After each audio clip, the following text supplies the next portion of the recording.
తన స్వప్రయోజనాల కోసం, సంకుచిత ప్రయోజనాల కోసం రాష్ట్ర ప్రయోజనాల్ని, అదేవిధంగా అత్యంత కరువు పీడిత ప్రాంతమైనటువంటి రాయలసీమ ప్రాంత ప్రయోజనాల్ని తాకట్టు పెట్టడాన్ని రాయలసీమకు సంబంధించిన శాసనసభ్యులు, ప్రజాప్రతినిధులు అందరూ కూడా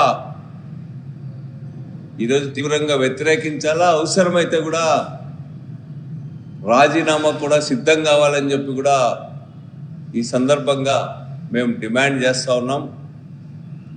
ముందు నుంచి కూడా రాయలసీమ ప్రాజెక్టుల కోసం సుదీర్ఘమైనటువంటి పోరాటం జరిగింది. తరతరాలుగా అన్యాయానికి గురి కాబడి ప్రభుత్వాల నిర్లక్ష్యానికి తోడు ప్రకృతి నిరాదరణ కారణంగా బీడుబారిన కరువు పీడిత ప్రాంతాలు ఉన్నటువంటి రాయలసీమలో ఈరోజు మిగులు జలాల ఆధారంగా అదేవిధంగా ఇతర ప్రాజెక్టులు కూడా నడుస్తూ ఉన్నాయి.